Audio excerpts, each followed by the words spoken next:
સુરત મહાનગરપાલિકા દ્વારા જર્જરિત થઈ રહેલા માંદરવાજા ટેનામેન્ટનું મેગા ડિમોલિશન શરૂ કર્યું છે, તો આ સમયે ઉચ્ચ પોલીસ અધિકારીઓ પણ હાજર રહ્યા હતા. સુરતના રિંગ રોડ ખાતે આવેલ લિંબાયત ઝોનમાં સમાવિષ્ટ માંદરવાજા ખાતેના માંદરવાજા ટેનામેન્ટ જર્જરિત હોય, જેથી સુરત મહાનગરપાલિકાની લિંબાયત ઝોન દ્વારા અનેક નોટિસો અપાયા બાદ પણ રહેવાસીઓ દ્વારા મકાનો ખાલી ન કરતા અનેકવાર વિવાદ પણ થયો હતો. જોકે હાલમાં સચિન ખાતે જર્જરિત મિલકત પડી જવાની ઘટનામાં 7ના મોત થતાં તંત્ર દોડતું થયું છે અને જર્જરિત માંદરવાજા ટેનામેન્ટને પોલીસ બંદોબસ્ત સાથે ખાલી કરાવ્યા બાદ મેગા ડિમોલિશન હાથ ધર્યું હતું. તો આ સમયે ઉચ્ચ પોલીસ અધિકારીઓ, ડીસીપી, એસીપી સહિતનો સ્ટાફ હાજર રહ્યો હતો. મારું નામ છે રાજેશભાઈ રાણા. રાજેશભાઈ, ટેનામેન્ટ ખાલી કરવામાં આવી રહ્યું છે, કેવી રીતે લોકોને સમજાવવામાં આવ્યું? ટેનામેન્ટ જે ખાલી કરવામાં આવ્યા છે ને લોકોને વારંવાર પાલિકાથી નોટિસો પણ આપેલી છે ને જર્જરિત વધારે થઈ ગયા છે ને કાલ ઉઠીને કોઈને કોઈ કિસ્સો નહીં બને એના માટે તાત્કાલિક એ લોકોને ખાલી કરવાનું. એ લોકો પણ સરસ રીતે લોકો બધા ખાલી કરે પણ છે, લોકો સમજે પણ છે. જાણ છે તો અમે કંઈ બીજું કંઈ જોશું. સ્થાનિક દાવા છે એના માટે જ મેં પબ્લિકની વચ્ચે મેં વારંવાર આવીને કહું છું, ભાઈ કોઈને અન્યાય ના થશે.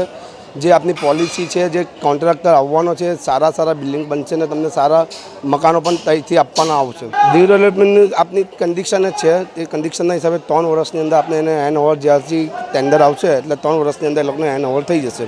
ટોટલ 992 ફ્લેટો છે અને 992 ફ્લેટો હાયર પરચેસથી ખરીદવામાં આવેલા હતા. લગભગ 47 વર્ષ પહેલાં આ સ્કીમ બની હતી ત્યારે હાયર પરચેસથી આપવામાં આવેલા હતા. આ રીડેવલપમેન્ટ હેઠળ છે. રીડેવલપમેન્ટની સ્કીમ હેઠળ જે એમને સગવડ આપવાની થશે તે પ્રમાણે એમને તમામ બેનિફિટ મળવાના જ છે. સ્થાનિકો દ્વારા આરોપ લગાડવામાં આવ્યો હતો કે ઘણા સમયથી રીડેવલપમેન્ટનું પ્લાનિંગ ચાલી રહ્યું હતું, પણ આજ દિન સુધી કોઈ અધિકારી દ્વારા કે કોઈ બિલ્ડર દ્વારા અમારી સાથે મિટિંગ નથી કરવામાં આવી, જેથી કરીને અમે ખાલી નથી કરી રહ્યા, એવા આરોપો લગાડવામાં આવ્યા હતા.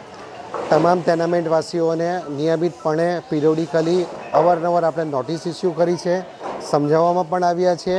એટલે એ બાબતનો કોઈ પ્રશ્ન જ નથી કે એમની સાથે મિટિંગ નથી કરી કે કોઈ પણ પ્રકારની સમજ આપી નથી. આપણે અવારનવાર તેઓની સાથે સમજાવવામાં પણ આવ્યા છે અને મિટિંગ પણ કરી છે.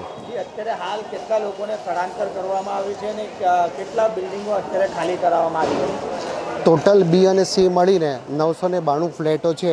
એ 992 ફેમિલી કહેવાય, પરંતુ એમાંથી 146 ફેમિલી લોક કરીને નીકળી ગયા હતા ઓલરેડી અને 152 ફેમિલી આ 9 અને 10 તારીખે છોડીને ચાલ્યા ગયા. એટલે લગભગ 300 ફેમિલીએ ખાલી કરી નાખ્યું છે.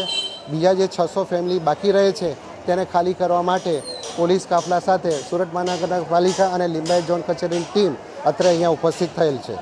સુરત મહાનગરપાલિકા દ્વારા શું બાહેધરી આપવામાં આવી છે જેથી કરીને લોકો સ્વૈચ્છિક ખાલી કરીને જતા રહે? સુરત મહાનગરપાલિકા દ્વારા એમને સમજાવવામાં આવ્યા છે કે આ ટેનામેન્ટ 47થી 50 વર્ષનો બાંધકામનો સમય થયો જૂના છે, લાઈફમાં પૂરી થઈ ગઈ છે, જેથી તમારે હવે સલામત સ્થળે ખસી જવું યોગ્ય છે. એ સમજાવટથી મોટેભાગના 50% લોકો સમજીને સ્વૈચ્છિક ખાલી કરી ગયા છે.